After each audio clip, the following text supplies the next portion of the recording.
Assalamualaikum warahmatullahi wabarakatuh. Di sini saya akan menjelaskan tentang listrik dinamis dan listrik statis. Listrik dinamis atau yang disebut juga hambatan adalah aliran partikel bermuatan dalam bentuk arus listrik yang dapat menghasilkan energi listrik. Berasal dari aliran elektron yang mengalir terus-menerus dari kutub negatif menuju kutub positif, dari potensial tinggi menuju potensial rendah, dari sumber beda potensial atau tegangan. Pada analisis rangkaian listrik dinamis yang perlu diperhatikan adalah komponen-komponen rangkaian seperti sumber listrik dan tahanan, susunan rangkaian, dan hukum-hukum yang berlaku pada rangkaian tersebut. Hambatan listrik. Hambatan listrik atau resistor yang dilambangkan juga dengan huruf R besar adalah komponen yang berfungsi untuk mengatur besarnya arus listrik yang mengalir melalui rangkaian.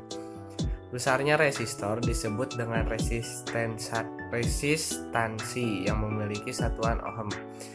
Alat ukur yang digunakan untuk mengukur resistansi adalah ohmmeter. Setiap bahan memiliki nilai resistansi yang berbeda-beda berdasar sifat resistivitas bahan. Suatu bahan dibagi menjadi tiga, yaitu konduktor yang memiliki hambatan yang kecil sehingga dapat menghantarkan listrik dengan baik. Contohnya material-material logam seperti besi, tembaga, aluminium, dan perak. Isolator memiliki hambatan yang besar sehingga tidak dapat menghantarkan listrik. Contohnya kayu dan plastik. Sedangkan semikonduktor adalah material yang dapat bersifat sebagai konduktor juga isolator. Contohnya karbon, silikon, dan germanium. Dari sifat-sifat bahan tersebut yang sering digunakan sebagai hambatan penghantar adalah konduktor. Nilai hambatan bahan konduktor sebanding dengan panjang kawat atau I dan berbanding terbalik dengan luas penampang kawat atau A. Secara matematis dapat dirumuskan sebagai berikut.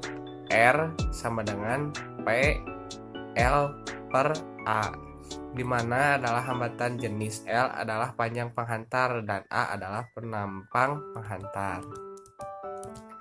Selanjutnya adalah listrik statis. Listrik yang kuat medan atau kuat medan listrik. Listrik statis menjelaskan suatu gejala kelistrikan yang terjadi dalam waktu singkat karena tidak ada aliran listrik yang mengalir secara konstan dan biasanya terjadi pada benda pasif yang tidak bisa dialiri listrik seperti penggaris plastik. Kuat medan listrik. Pembahasan rumus kedua adalah kuat medan listrik. Kuat medan listrik menjelaskan apabila besaran medan listrik yang terukur pada suatu titik dengan pembandingan antara gaya persatuan muatan.